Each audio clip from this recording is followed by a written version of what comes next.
السلام علیکم دوستو، آج ہم بات کرنے جا رہے ہیں لوک کہانی پر۔ کہانی اتنی پرانی ہے جتنا پرانا خود انسان یا انسانی تاریخ ہے۔ کہانی سننا اور سنانا انسان کو ہمیشہ سے محبوب رہا ہے۔ قصہ گوئی کا فن اور کہانی سننے کا شوق ہزاروں سال پرانا ہے۔ گھر کے بزرگوں سے کہانی سننا بچوں کا پسندیدہ عمل رہا ہے۔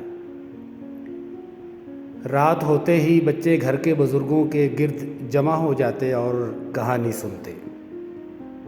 یوں یہ کہانیاں سینہ بسینہ اگلی نسل کو منتقل ہوتی تھیں۔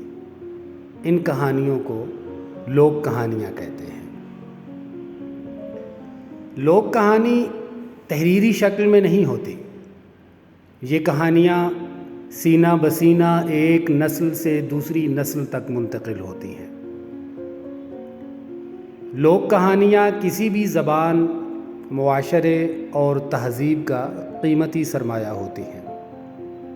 ہر لوک کہانی کسی خاص علاقے یا تہذیب سے جڑی ہوتی ہے اور عوام کے خیالات اور جذبات کی ترجمان ہوتی ہے۔ لوک کہانیوں کی مدد سے اس علاقے کے لوگوں کے مزاج، ثقافت اور روایات کے بارے میں معلومات ملتی ہیں۔ لوک ادب کسی علاقے کا صحیح ترجمان ہوتا ہے۔ اس کے ذریعے سے محبت، ایثار، خلوص، مروت، اتحاد، دوستی اور بہادری جیسی صفات معاشرے میں پروان چڑھتی ہیں۔ لوک ادب نسلوں کی کردار سازی میں اہم کردار ادا کرتا ہے۔ امید ہے کہ ویڈیو آپ کو پسند آئی ہوگی۔ آپ سے گزارش ہے کہ چینل کو سبسکرائب ضرور کیجیے۔ شکریہ۔